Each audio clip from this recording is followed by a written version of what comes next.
الجمعيات ليه؟ بيقول لي طول ما انا قاعد بحس ان انا عليا دين ولازم يتسد، بحس ان انا متضايق، لو عايزه اجيب حاجه ما برضاش اجيبها على اساس ان انا لا عندي جمعيه سد الجمعيه الاول. بيقول لي جمعيات لا، ما بيكره الجمعيات، بيكره حاجتين، هو بيكره الجمعيات وبيكره يشتري الذهب. اه والله بيكره، مش انت بتكره الذهب؟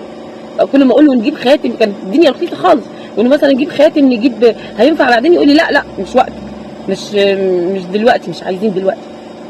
فالحمد لله الدنيا غلت والذهب رفع والجمعيات مش عايزها، بيحس ان هو مخنوق منها. طب نعمل فيه ايه طيب؟ يعني ما هي لا. السلام عليكم ورحمه الله وبركاته، ازيكم عاملين ايه؟ يا رب تكونوا بخير. الجوان بتاع العربيه باظ ومحتاج تغيير، العربيه محتاجه صيانه بمبلغ وقدره، وبقنع محمد على انه يدخل جمعيه ونقبضها ونعمل صيانه للعربيه، بيقول لا ما بحبش الجمعيات. طب هنسيب العربيه بايظه مثلا؟ تعالوا شوفوا انا بقنع فيه ازاي. عارف دي حلها ايه يا محمد؟ حلها جمعيه، والله العظيم حلها جمعيه.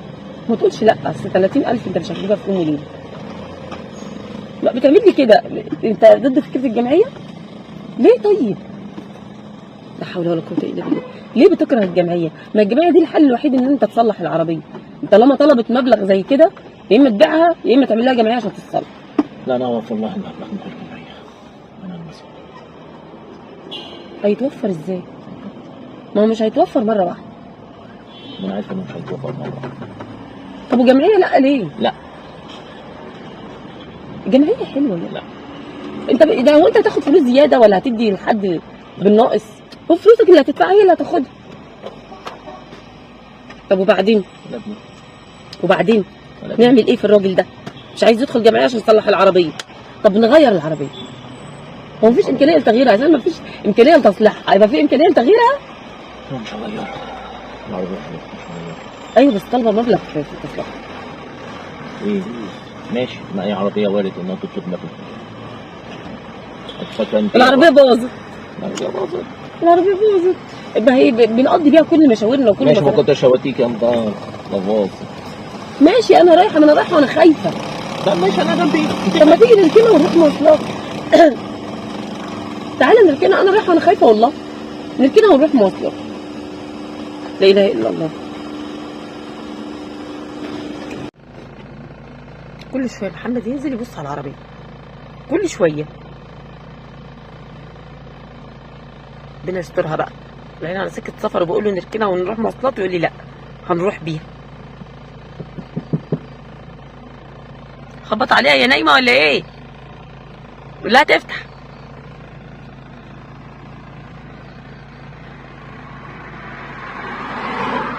يا محمد فيها ايه؟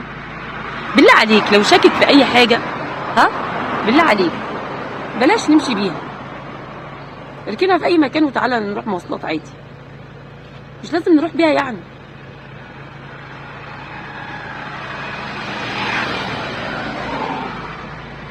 يا رب سلم.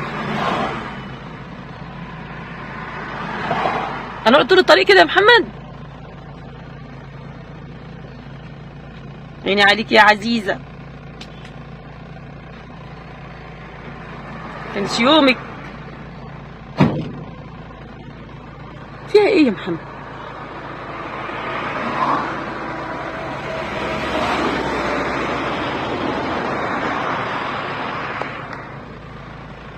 هي قلبت من الموتور للكاوتش ولا ايه؟